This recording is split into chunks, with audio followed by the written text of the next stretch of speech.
အားလုံးပဲမင်္ဂလာပါကျွန်တော်တို့ PS Idea Channel လေးကနေပြန်လည်ကြိုဆိုလိုက်ပါတယ်ကျွန်တော်ဒီနေ့သင်ပြပေးရမယ့်အပိုင်းတွေကတော့ Photoshop မှာ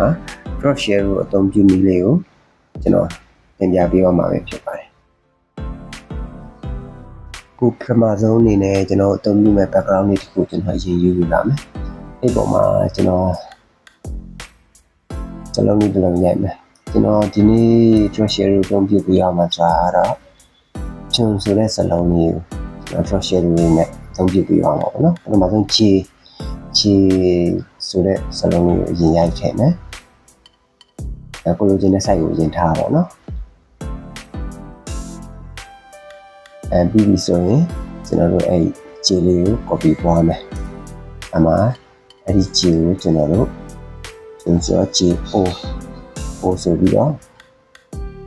ပြောင်းရိုက်အဲ့ဒါကျွန်တော်တို့နေရာတစ်ခုရှင်းမယ်ပေါ့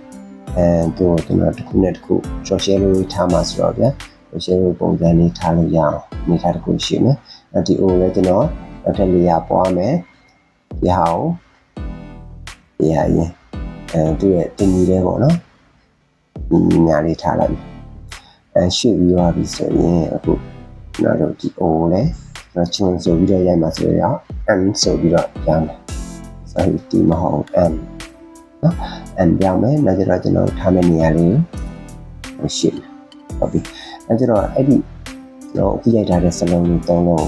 ကျွန်တော် group ချင်းဖော်မယ်ဒီဖွဲ့ပြီးသွားပြီဆိုတော့အဲ့ဒါလေးကိုလက်ဆန္ဒတက်အောင်နေရာချမယ်ချပြီးသွားပြီဆိုရင်ကျွန်တော်တို့အခုစပြီးတော့ social ကိုစထည့်ပါပေါ့နော်ဒီ O ကနေစပြီးထည့်မယ် O ကနေတော့ share ကနေပြီးတော့ကျွန်တော်တို့ဒီ color လေးပေါ့နော် color လေးယူမယ် color နာမည်ဒါတော့အဆင်ပြေလို့ထားလို့ရမယ်ထားပြီဆိုရင်ဒီဟာလေးကိုကျွန်တော်က50ထားတယ်နောက်ဆုံးအချိန်လေးကို50ထားတယ်နောက်ကျတော့ angle အနေနဲ့30သူ့မှာလည်း50ပဲထားမယ်သူ့ကို8လောက်ထားမယ်ဒါကျတော့90လောက်ထားမယ်90ပေါ့နော်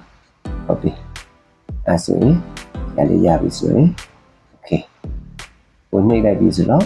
ကျွန်တော်ဒီစလုံးလေးကို draw လေးထားပြီးတော့ဒီဟာလေးကိုကျွန်တော်ပါလုပ်မယ်ဆိုတော့ပထမဆုံး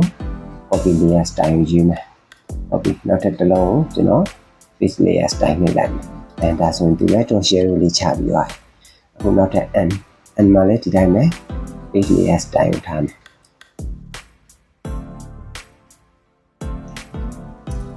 ဟုတ်ကဲ့အခုဆိုရင် draw share လေးကိုကျွန်တော်တို့အားလုံးပဲအသုံးပြုတော့အားလို့ထင်ပါတယ်နော်အားလုံးကျေးဇူးများတင်ပါတယ်